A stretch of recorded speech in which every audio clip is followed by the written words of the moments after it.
December 7th, 2022. Football is in the air. You want to talk some football? Let's talk some football. Let's do it. Let's do Okay, it. JJ, college football. SEC and Big Ten. The college football playoff has been scheduled. The teams have been selected. And for the first time, there are two Big Ten teams. Only one SEC team. two Big Ten. So They're the second conference to have that happen. 3 of the 4 teams are from 2 conferences. What conferences got left out this year? What major conference got left out?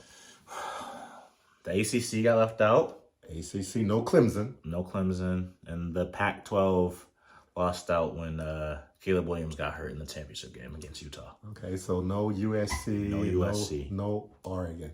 So, but the 2 conferences that do have them there, the Big 12. They have TCU. They got in. The Big 10. Had Michigan and Ohio State. And the SEC. So that's 3 conferences with teams in it. Yeah. Which before the year started, would you have guessed TCU had a shot? No, not. I wouldn't have thought that they would have been projected to finish in the top 4 of the Big 12. Okay, there was a team last year that was not in the top 25 when the season started, and they made it to the playoff. This year, TCU is doing the same thing. Can TCU make it to the championship game? That's a big question. They opened as 9.5-point underdogs to Michigan, and now it's been bet all the way down to 7.5. So the early money is on. They like TCU a little bit better than Vegas's initial line. So, I mean, they have playmakers. They have arguably the best receiver in college football. Okay. They have a quarterback who's a Heisman Trophy finalist. True. Max Duggan. Yeah, he'll be in New York. Yeah, and they have Sonny Dykes, who is a first year at TCU. First year coach for at his school. He left Dallas for Fort Worth, or yes, he did. Yeah, he went from SMU to TCU. Yeah, went from Dallas to Fort Worth. So yeah.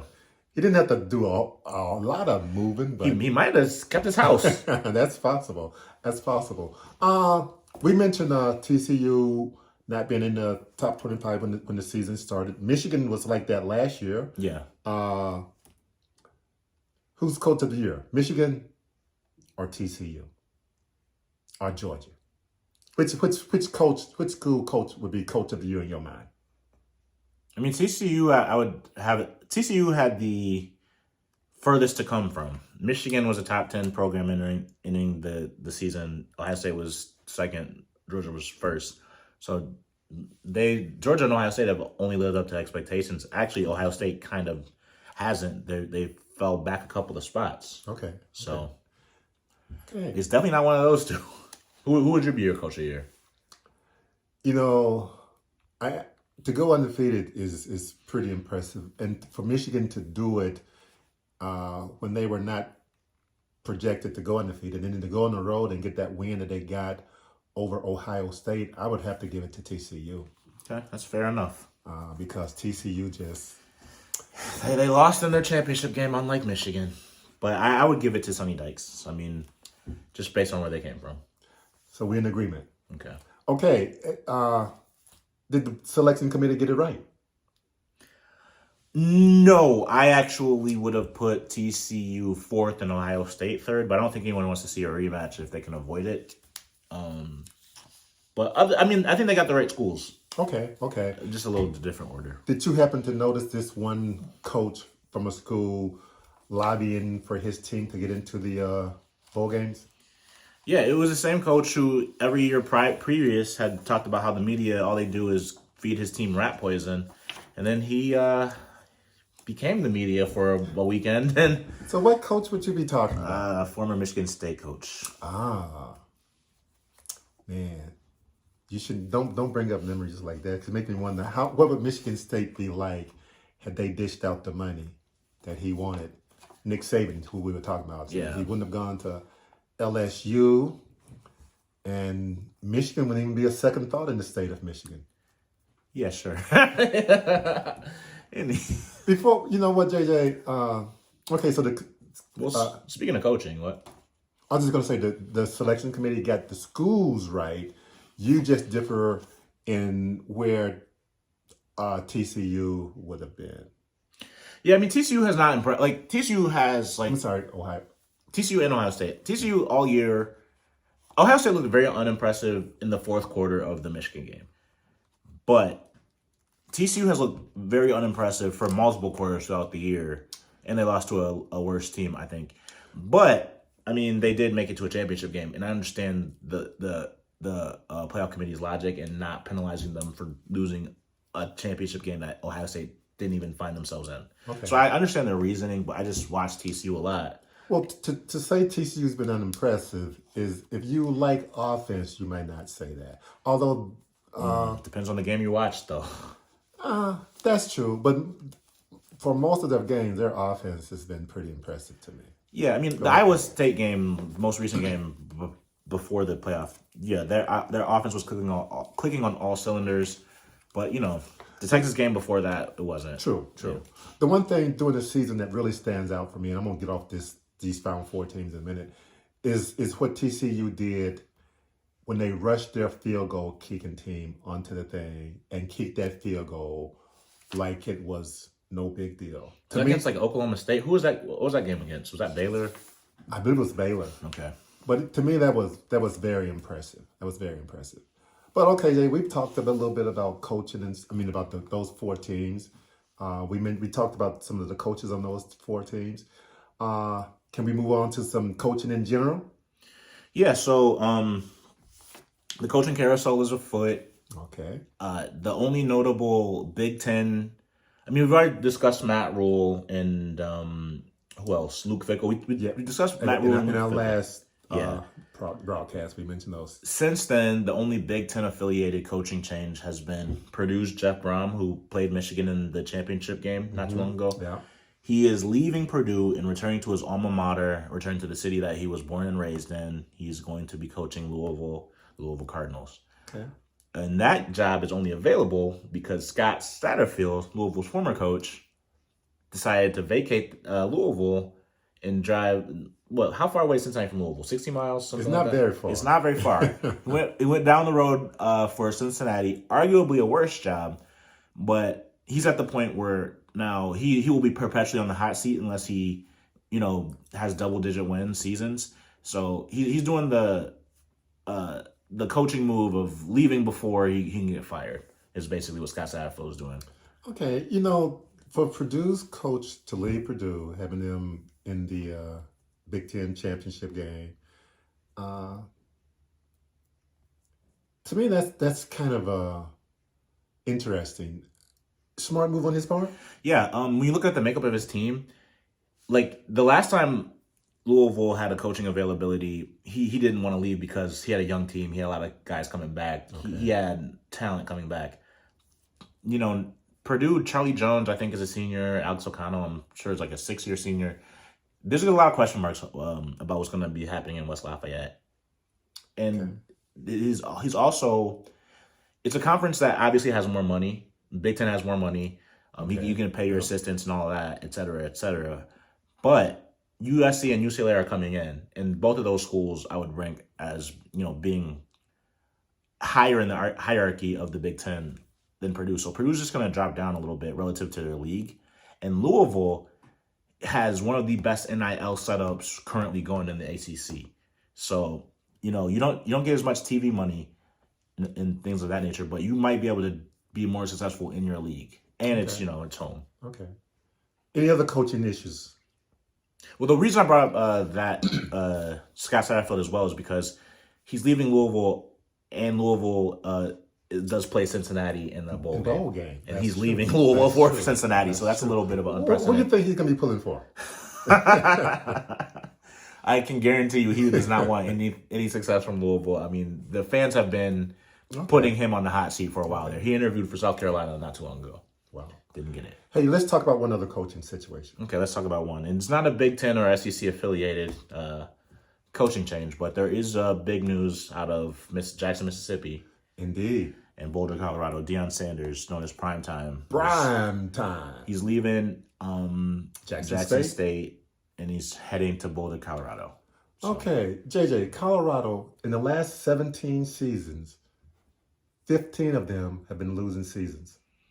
Yeah, that's hard to do. So, a good move for prime time.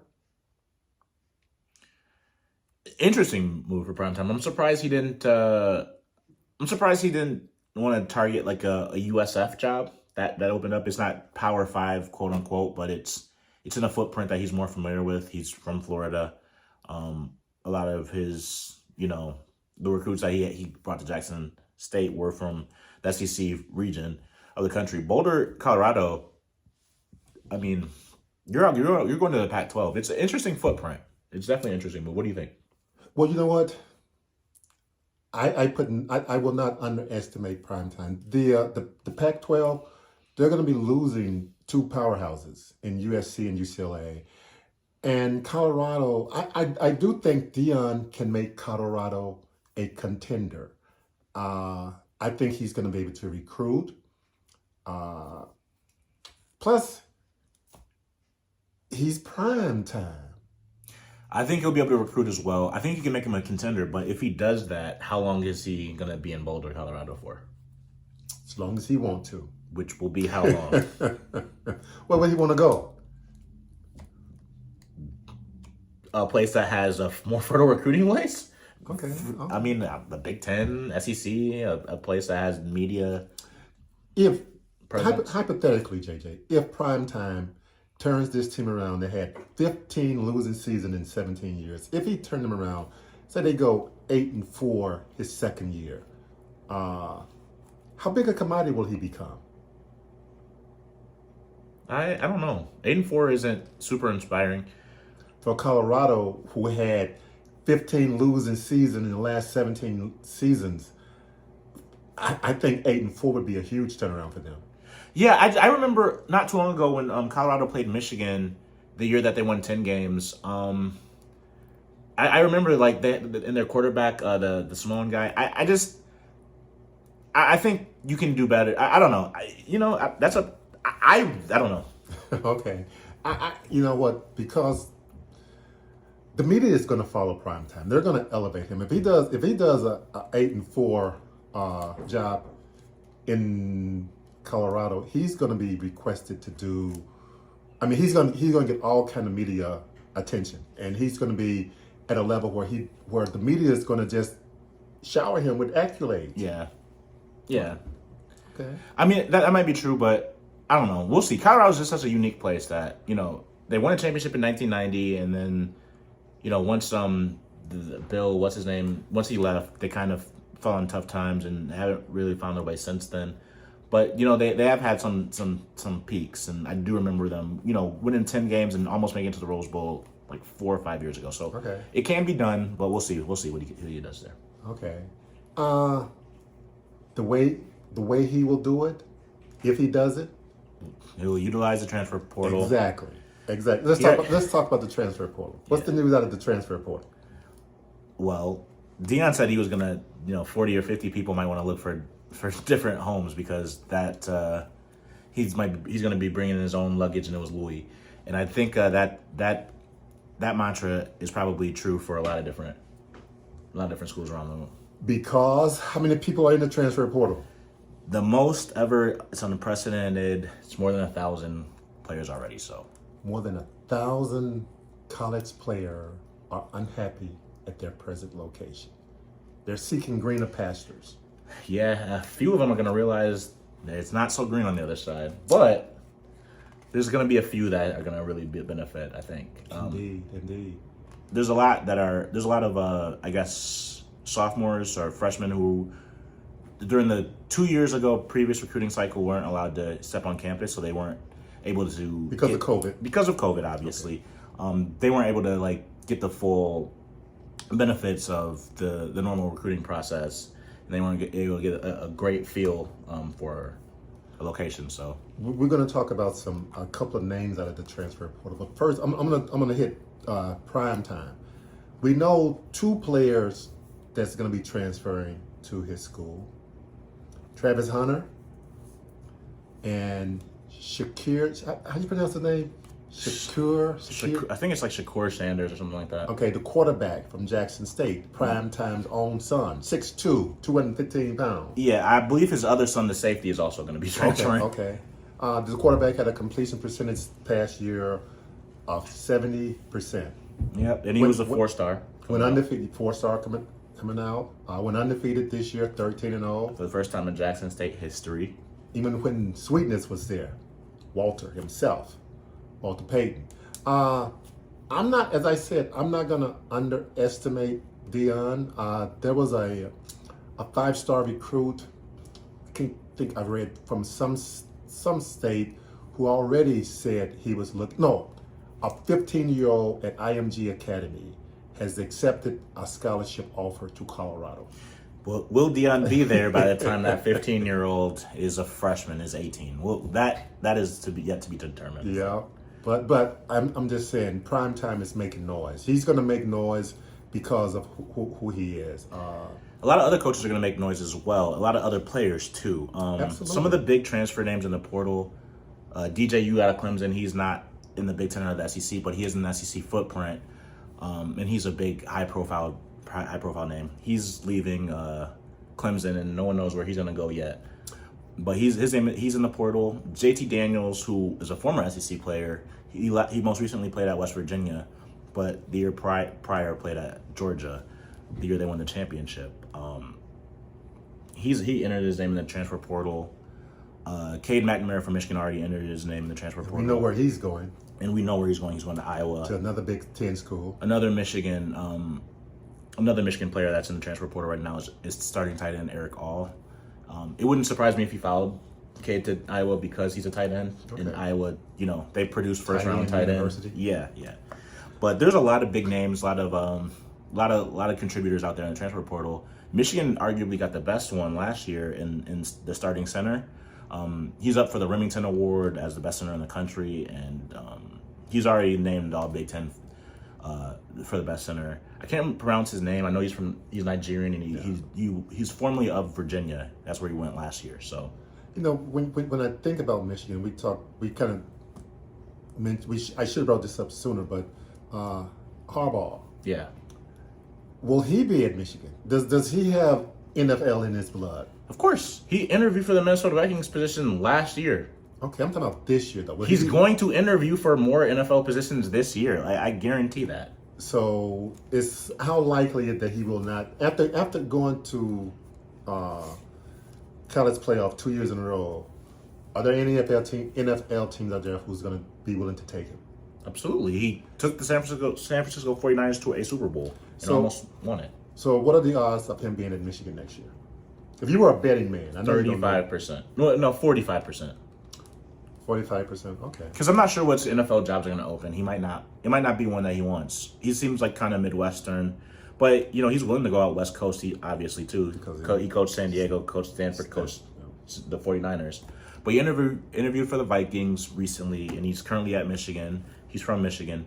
I could definitely see him, whether or not Michigan were to win the championship or not. He's solidified Michigan's back status, and whoever would succeed him would be in a very favorable position. Okay. So I think he's not long for Michigan. Okay, so even without him, Michigan's going to do well. No, but Michigan is set up to do well without him. If they hire a Rich Rodriguez, they could regress their entire progress that Jim Harbaugh's made, too. So they have to be. You can't be myopic. You have to look down in the future. You can't just. You have to look for the good fits and not just the hot name. Okay. Back to the transfer portal. I gotta say, coaches got to re-recruit their own players that they spend all this time recruiting every year. Go ahead. That's why I think Harbaugh's going to leave. I don't think anyone would want to do that if they got an opportunity not to. To recruit your same player year after year, and then I understand that. I will say this: the best recruit coming back next year of all schools in the country is KJ Jefferson from Arkansas, the quarterback. He's gonna stay at Arkansas. So WPS, Woo Pig Sue. You happy about that, right, JJ? I can tell. Look at that smile. He's happy. Who picked Suey and All right. who they? The Bengals just beat the Chiefs. Oh, that was a great game too. Are we out of here? I'd say it's a good time to exit. Our work is done. Let's go. WPS. We'll pick Suey.